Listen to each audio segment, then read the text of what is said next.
नमस्कार, जोहार झारखंड देख रहे हैं आप। आपके साथ मैं हूं शिप्रा झा। लोहरदगा में आईडी ब्लास्ट में सीआरपीएफ के कोबरा बटालियन के 2 जवान घायल हो गए हैं। घायल जवानों को एयरलिफ्ट कर रांची लाया गया है, जहां दोनों का इलाज मेडिका अस्पताल में चल रहा है। बुलबुल गांव के पास जंगल में नक्सलियों ने आईईडी बम लगाए थे, लेकिन सर्च ऑपरेशन के दौरान इसकी चपेट में कोबरा के जवान आ गए। घायल जवानों के नाम दिलीप कुमार और नारायण दास है। दिलीप कुमार जम्मू के रहने वाले हैं, जबकि नारायण दास ओडिशा के रहने वाले हैं। घटना की जानकारी मिलने पर डीजीपी नीरज सिन्हा, एडीजी अभियान संजय लाटकर के साथ कई अधिकारी मेडिका अस्पताल पहुंचे और घायल जवानों का हालचाल जाना और डॉक्टरों को दोनों के बेहतर इलाज के निर्देश भी दिए हैं। 2 तस्वीरें आपके टीवी स्क्रीन पर देखिए। एयरलिफ्ट करके लोहरदगा से दोनों ही जवान को रांची लाया गया, जिसके बाद उन्हें मेडिका अस्पताल में भर्ती कराया गया है, जहां इलाज जारी है। और वहां मौके पर डीजीपी पहुंचे हुए हैं और इलाज में कई तरह के निर्देश भी डॉक्टरों को दिए गए हैं। बेहतर तरीके से इलाज हो, इसके निर्देश डीजीपी की तरफ से दिए गए हैं। जो अभियान चल रहा है नक्सलियों के विरोध में, कल नक्सलियों का कैंप वहाँ पे पाया था। हमारे जवानों ने मुठभेड़ भी हुई थी नक्सलियों के साथ में, और वह जब अभियान आज कंटिन्यू चल रहा था तो उसी दौरान प्रेशर आईडी संभवतः होगी जिसका ब्लास्ट हुआ है और हमारे 2 जवान जख्मी हुए हैं, जिन्हें यहाँ इलाज के लिए लाया गया है। तो क्या स्थिति है? अभी स्थिति डॉक्टर उस पर नज़र रखे हुए हैं और हो सकता है कुछ अभी ऑपरेशन की आवश्यकता पड़े, कुछ ब्लड लॉस हुआ है, लेकिन सब व्यवस्था की गई है। और इस खबर पर एक जानकारी के साथ हमारे सहयोगी ओम प्रकाश जुड़े हुए। ओम प्रकाश, क्या कुछ अपडेट है? कैसी स्थिति है दोनों घायल जवानों की? जी, हम बता दें कि जो दिलीप कुमार है उनके पैर में इंजरी लगी है, क्योंकि आईडी उन्हीं के पैर के नीचे था और वो ब्लास्ट किया, जिस वजह से उनका एक पैर जो है वो पूरी तरह से कहा जाए तो चोट आई है, उसमें गंभीर चोटें हैं। वहीं जो दूसरे जवान है नारायण दास, उनका भी इलाज चल रहा है। उनको शरीर में कई जगह जो आईडी के स्प्लिंटर्स होते हैं वो लगे हैं, जिस वजह से वो भी जख्मी है। दोनों का इलाज चल रहा है। हालांकि जवानों की स्थिति स्थिर बताई जा रही है, लेकिन फिलहाल जो डॉक्टर हैं वो देख रहे हैं और इलाज कर रहे हैं। वहीं नारायण जो दिलीप कुमार है, उनके पैर में काफी ज्यादा इंजरी है, जिस वजह से कई जगह पैर में फ्रैक्चर भी आ गया है। तो हो सकता है कि थोड़ा उनका जो पोजीशन है वो क्रिटिकल बताया जा रहा है। जो दूसरे जवान है वो फिलहाल स्थिर हैं और वो खतरे से बाहर भी बताए जा रहे हैं। जानकारी लेने के लिए यहाँ पर डीजीपी, एडीजी सहित तमाम अधिकारी पहुंचे और बताया गया कि जो 2 दिनों से ये सर्च अभियान चल रहा था जंगलों में, लोहरदगा के इलाके में, जो बुलबुल गांव के आसपास, वहीं पर पिछले दिनों मुठभेड़ भी हुई थी 1 दिन पहले, जिसके बाद सर्च अभियान चल रहा था। और उसी अभियान के दरमियान जो आईडी है वो जवान के पैर के नीचे आ गया, जिस वजह से ये ब्लास्ट हुआ है, जिसमें 2 जवान घायल हुए। फिलहाल पुलिस और जो सुरक्षा एजेंसियां हैं वहां पर अभियान, फिलहाल सर्च अभियान चला रही है ताकि नक्सलियों का और कुछ सुराग मिल पाए, जिसके बाद उन पर कार्रवाई की जाए। जी, बहुत बहुत शुक्रिया तमाम जानकारी के लिए ओम प्रकाश। देवघर के देवीपुर थाना क्षेत्र के पिंडारी गांव में भीषण डकैती हुई है। हथियारबंद 5 से 7 अपराधियों ने एक घर से 1 किलो चांदी और 100 ग्राम सोने के साथ करीब 80,000 रुपए कैश की लूट की। घर वालों की माने तो देर रात दरवाजा तोड़कर अपराधी घर में घुसे और हथियार के बल पर घर वालों को बंधक बना लिया। इस दौरान अपराधियों ने घर वालों के साथ मारपीट भी की। सभी अपराधियों ने नकाब पहन रखा था। फिलहाल पुलिस मामले की जांच कर रही है। एकाएक 6-7 आदमी घुस गए अंदर में और वो हथियार से लेस होकर के और रड था ये हाथ में और मारने का शुरू कर दिया। बोला अगर हड़पड़ करेगा तो जान से मार देगा। सारा सामान ले गया। क्या क्या ले गया? ले गया 100 ग्राम सोना प्लस में 100 प्लस और चांदी 1 किलो लगभग, और लगभग 75-80 हज़ार नगद ले गया। बक्सा और बैग और गोदरेज, झान में बगल में जो है झाड़ी, ये प्रास का जंगल, उसी में मिला। गुमला के घाघरा में एक आदिवासी नाबालिग लड़की को घर से भगाने का आरोप मुस्लिम युवक पर लगा है। परिजनों की शिकायत पर घाघरा थाने में प्राथमिकी दर्ज की गई, जिसके बाद पुलिस ने नाबालिग लड़की को बरामद कर लिया, लेकिन अब तक आरोपी मुस्लिम युवक फरार है। प्रशिक्षु डीएसपी ने कहा कि पूरे मामले को लेकर पुलिस कार्रवाई कर रही है। नाबालिग के परिजनों को इंसाफ मिलेगा।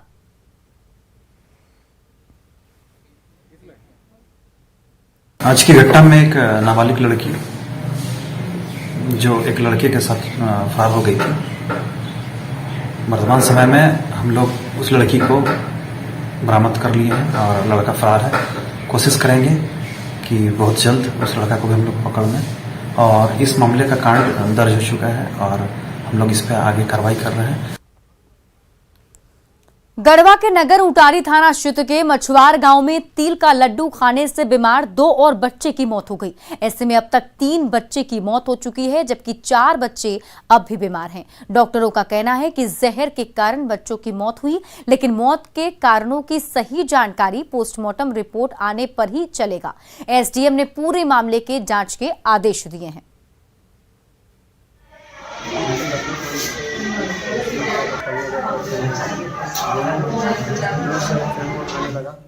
उसके बाद इनके गार्जियन को सूचना दिया गया, स्कूल के टीचर लोग लाए और लाए तो बच्चा को फिर एडमिट किया गया नगर सदर में। वहाँ से देख करके सिचुएशन इनको यहाँ रेफर किया गया, यहाँ लाया गया तो डॉक्टर साहब जब देखे तो इनको डेथ घोषित किया गया। तो जनरली लोगों के पुतली जो होती है, पिपिल होती है, वो फैल जाती है मरने के बाद।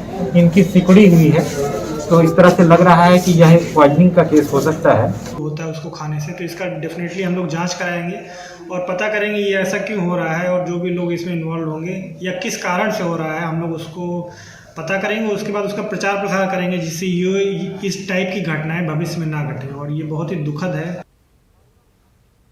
सीएम हेमंत पर पूर्व सीएम रघुवर दास के आरोपों ने सरकार को हिलाकर रख दिया है। रघुवर दास ने सीएम पर बेहद ही संगीन आरोप लगाए हैं। सीएम पद पर रहते हुए लाभ लेने का आरोप लगा है। रघुवर दास ने सीएम पर अपने नाम से पत्थर खदान लेने का आरोप लगाया। उन्होंने इस मामले में हेमंत सोरेन से इस्तीफा की मांग की। रघुवर दास ने हेमंत सोरेन पर सीएम रहते रांची के अनगढ़ा में पत्थर खनन का पट्टा की स्वीकृति लेने का आरोप लगाया है। साथ ही ग्रैंड माइनिंग कंपनी का पार्टनर सीएम के भाई बसंत सोरेन के होने का आरोप लगाया। इसे लेकर रघुवर दास ने हेमंत सोरेन और बसंत सोरेन पर कार्रवाई की मांग की है। साथ ही दोनों के विधायक की सदस्यता को खत्म करने की भी मांग की है।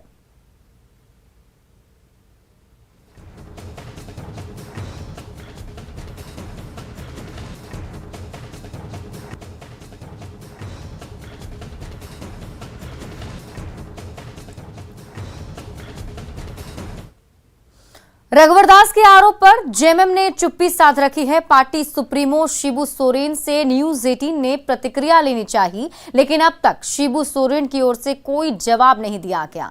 शिबू सोरेन के आवास के बाहर से ज्यादा जानकारी दे रहे हैं संवाददाता निरंजन कुमार।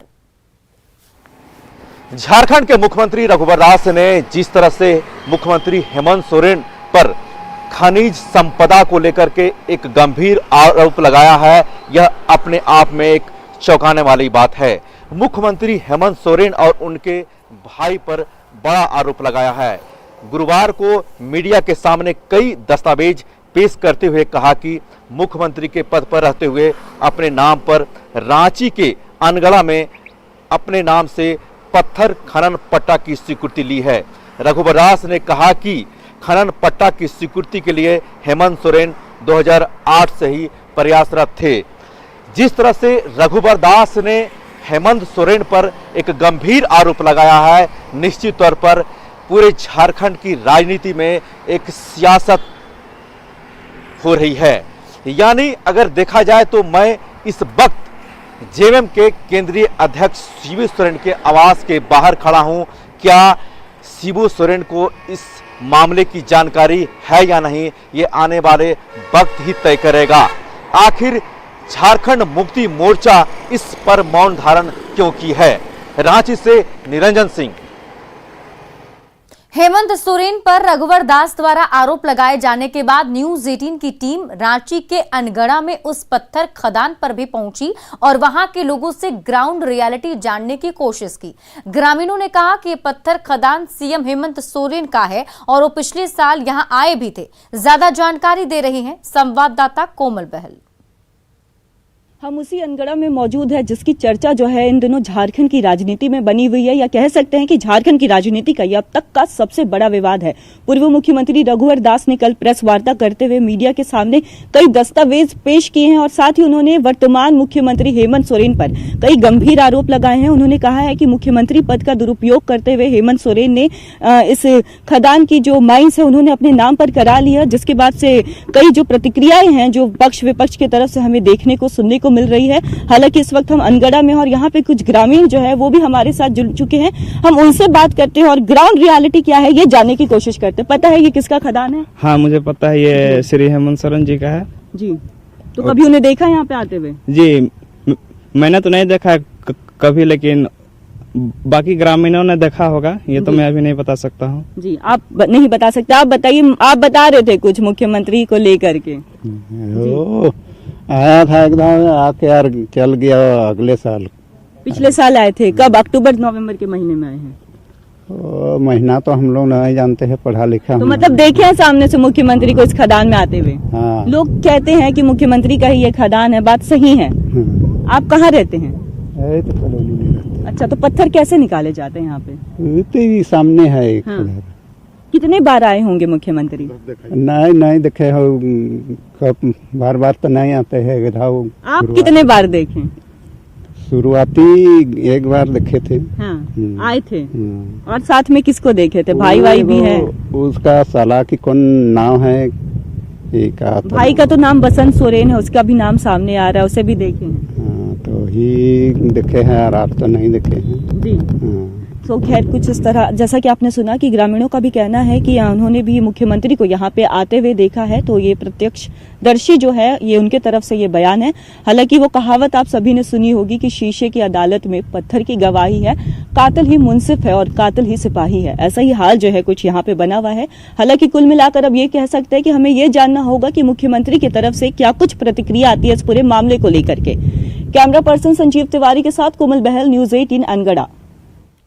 बाबूलाल मरांडी ने सोरेन परिवार पर हमेशा गैर कानूनी काम करने का आरोप लगाया है। बाबूलाल मरांडी ने कहा कि जिस तरह से सीएम रहते हेमंत सोरेन ने खनन पट्टा की स्वीकृति ली, ये आपराधिक मामला है। इस मामले में उन पर मुकदमा दर्ज होने के साथ साथ उन्हें अपने पद से त्याग पत्र दे देना चाहिए या राज्यपाल के द्वारा उन्हें बर्खास्त कर देना चाहिए। तो ये पहली दफा ही इस प्रकार के इन्होंने लीगल किया है ऐसा नहीं है, लेकिन अभी जो किया है आप मुख्यमंत्री के रहते हैं तो ये बिल्कुल गलत है।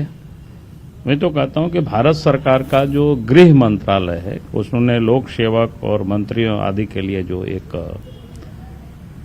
आचार संहिता जो बनाया है उसका खुल्लम खुला जिसको कहते हैं कि उल्लंघन है। और साथ ही ये जो भ्रष्टाचार निवारण जो अधिनियम है 1988 की धारा 13(1)(d) के तहत इसको आपराधिकृत इसको माना जाएगा। बिहार के डिप्टी सीएम तारकिशोर प्रसाद ने सीएम हेमंत सोरेन द्वारा माइनिंग का ठेका लेने के आरोप की जांच की मांग की। उन्होंने कहा कि सीएम द्वारा माइनिंग का ठेका लेना गलत है। ये देखिए, राजनीतिक जीवन में इन चीजों से बचना चाहिए, खास करके माननीय मुख्यमंत्री और तो बचना ही चाहिए। ये तो जांच का विषय है।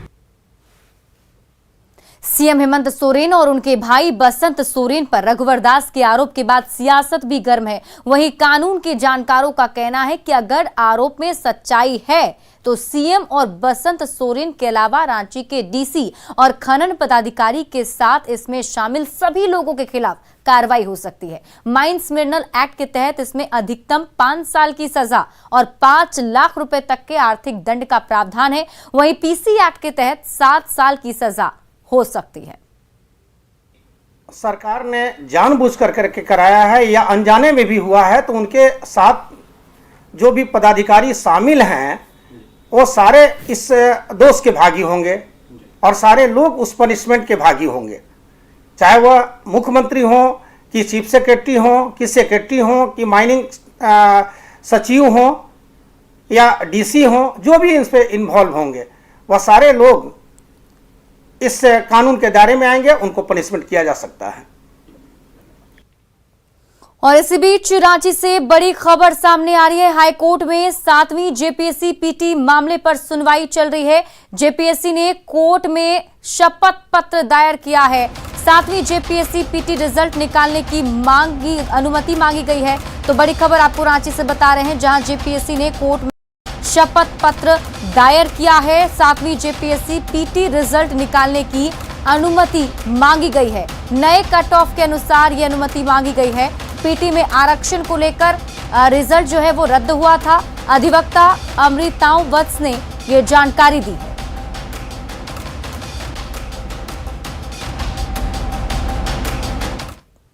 झारखंड में 12वां मंत्री कौन होगा, इस सवाल पर राजनीतिक गलियारों में बहस तेज हो गई है। कांग्रेस और जेएमएम लगातार 12वें मंत्री पद पर अपना अपना दावा कर रही है, लेकिन दिल्ली में राहुल गांधी के साथ कांग्रेस विधायकों की बैठक के बाद एक बार फिर मामले ने तुल पकड़ लिया है।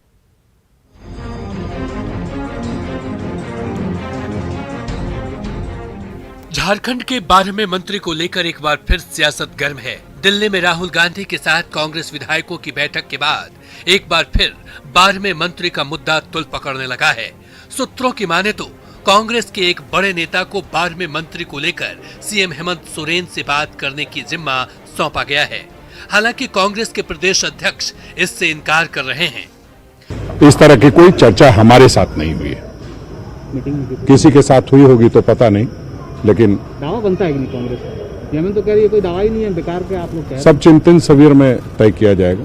सारी बातें आएंगी वहीं चिंतन शिविर में। इस पर कोई टिप्पणी नहीं करना चाहेंगे, लेकिन इस पर कोई चर्चा नहीं होगी। हेमंत सरकार में 12वें मंत्री पर कांग्रेस और जेएमएम अपना अपना दावा करते रहे हैं। अब कांग्रेस नेतरहाट में 17 से 19 फरवरी तक होने वाले चिंतन शिविर में इस पर चर्चा करने की बात कह रही है, लेकिन जेएमएम ने अपने दावे को मजबूत बताया है। तो ये मामला पूरी तरह से मुख्यमंत्री के अधीन है और मुख्यमंत्री के अधिकार क्षेत्र में आता है। लेकिन एक बात तो है कि जब भी इस पर फैसला होगा तो झारखंड मुक्ति मोर्चे के दावे को खारिज नहीं किया जा सकता है। रघुवर सरकार में भी 12वां मंत्री पद खाली था, तब विपक्ष ने इसे असंवैधानिक बताया था। लेकिन हेमंत सरकार के बने 2 साल से ज्यादा हो चुके हैं, बावजूद अब तक 12वें मंत्री पर फैसला नहीं हो सका है। ऐसे में बीजेपी ने तंज कसा है। ये तो जेएमएम की सरकार है, कांग्रेस तो इसमें सिर्फ सत्ता का सुख भोग रही है। उसका ना तो पॉलिसी में कोई इंटरफेरेंस है, ना उसकी सरकार सुनते हैं, ना माननीय मुख्यमंत्री सुनता है। तो ये 12वां मंत्री का शिगुफा है। मुझे लगता है जो इनके विधायक नाराज हो रहे हैं सरकार की कार्यशैली से, शायद उनको एक प्रलोभन देने का आप कह सकते हैं, ये शिगुफा है। हेमंत सरकार के गठन के वक्त मंत्री पद के लिए 4-1 का फॉर्मूला तय किया गया था, यानी 4 विधायक पर 1 मंत्री पद। तब कांग्रेस के पास 16 विधायक थे, ऐसे में उसे 4 मंत्री पद दिए गए, जबकि 30 विधायकों वाले जेएमएम के खाते में 5 मंत्री पद और मुख्यमंत्री का पद गया था। साथ ही 1 सीट जीतने वाले आरजेडी को भी 1 मंत्री पद मिला था। लेकिन अब प्रदीप यादव और बंधु तिर्की कांग्रेस में शामिल हो गए हैं। ऐसे में कांग्रेस के विधायकों की संख्या 18 हो गई है। ऐसे में 12वें मंत्री पर कांग्रेस दावा कर रही है। अविनाश कुमार, न्यूज़ 18, रांची।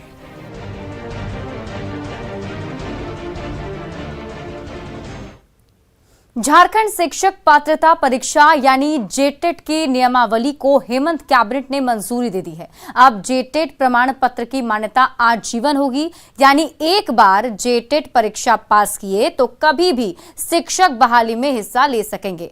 पहले प्रमाण पत्र की मान्यता सिर्फ 7 साल की थी। वहीं शिक्षक पात्रता परीक्षा में शामिल होने के लिए अभ्यर्थी का झारखंड से मैट्रिक और इंटर की परीक्षा पास होना अनिवार्य होगा।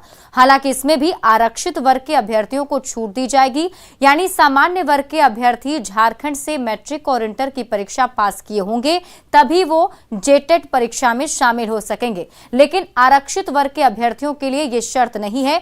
देश में कहीं से भी मैट्रिक इंटर की परीक्षा पास करने वाले आरक्षित वर्ग के अभ्यर्थी झारखंड शिक्षक पात्रता परीक्षा में शामिल हो सकते हैं। जेटेट की परीक्षा जैक द्वारा ली जाएगी। संशोधित नियमावली के अनुसार ST/SC और दिव्यांग अभ्यर्थियों के लिए अब 50% अंक लाना अनिवार्य होगा, जबकि बाकी वर्ग के अभ्यर्थियों का पास मार्क्स में कोई बदलाव नहीं किया गया है। राजधानी रांची में सिरम टोली चौक से मेकॉन गोल चक्कर तक नया फ्लाईओवर बनेगा। हेमंत कैबिनेट ने इसकी मंजूरी दी है। 337 करोड़ की लागत से करीब 2.34 किलोमीटर 4 लेन का फ्लाईओवर जो है वो बनना है। इस फ्लाईओवर के बनने से राजधानी वासियों को जाम की समस्या से निजात मिलेगी। ज्यादा जानकारी दे रहे हैं संवाददाता अविनाश कुमार। राजधानी रांची में आए दिन ट्रैफिक जाम की समस्या से लोगों को जूझना पड़ता है। राज्य की हेमंत सोरेन सरकार ने राजधानी वासियों को फ्लाईओवर की सौगात दी है। ये फ्लाईओवर 4 लेन का होगा और आपको बता दें कि तकरीबन 337 करोड़ रुपए से इस फ्लाईओवर का निर्माण होना है। सिरम टोली चौक से लेकर अगर हम मेकॉन गोलचक्कर तक की बात करें तो इस 4 लेन फ्लाईओवर का निर्माण होना है। और सामने से जो आप सड़क देख रहे हैं, इसी रास्ते से इस नए फ्लाईओवर का निर्माण किया जाना है। मैं जिस जगह पर खड़ा हूं ये राजेंद्र चौक है, मतलब सिरम टोली से राजेंद्र चौक और राजेंद्र चौक के रास्ते अगर आप आगे बढ़ें तो मेकॉन गोल चक्कर तक इस फ्लाईओवर का निर्माण सरकार करेगी। 1.25 एकड़ जमीन का अधिग्रहण करना है और ये जो रास्ता अंदर की ओर जा रहा है ये नेपाल हाउस जो हम कहें मंत्रालय भी है, उस रास्ते में जाने के लिए फ्लाईओवर का जो नया निर्माण होगा उस 4 लेन फ्लाईओवर से 2 लेन फ्लाईओवर को नीचे की ओर उतारा जाएगा ताकि जो लोग नेपाल हाउस जाना चाहें वो इस रास्ते से जा सकते हैं। सबसे बड़ी बात यह है कि ये पूरा इलाका जहां आए दिन बहुत ज्यादा संख्या में इसी सड़क से वाहन का जो संचालन होता है उसमें जाम की समस्या देखने को मिलती है। अब ये कहा जा रहा है कि देर से ही सही, लेकिन सरकार ने जो निर्णय लिया है इससे जरूर राजधानी रांची वासियों को ट्रैफिक समस्या से थोड़ा निदान भी मिलेगा और लोग समय पर अपने ऑफिस, अपने घर, अपने गंतव्य स्थान तक पहुंच पाएंगे। कैमरा पर्सन अमित के साथ अविनाश कुमार, न्यूज़ 18 रांची। और इसी बीच जमशेदपुर से एक बड़ी खबर सामने आ रही है, जहां सड़क हादसे में 4 लोगों की मौत हो गई। बड़ी खबर आपको जमशेदपुर से बता रहे हैं। सड़क हादसे में 4 लोगों की मौत हो गई। खड़े ट्रक पर कार ने टक्कर मार दी। एक बच्चे और एक महिला के साथ 4 लोगों की मौत हो गई है। चांडिल से जमशेदपुर कार सवार जा रहे थे जब यह हादसा हुआ। 2 लोगों की हालत गंभीर बताई जा रही है। MGM अस्पताल में इलाज चल रहा है। और फिलहाल इस बुलेटिन में अभी के लिए बस इतना ही, लेकिन न्यूज़ 18 बिहार झारखंड पर खबरों का सिलसिला लगातार जारी है।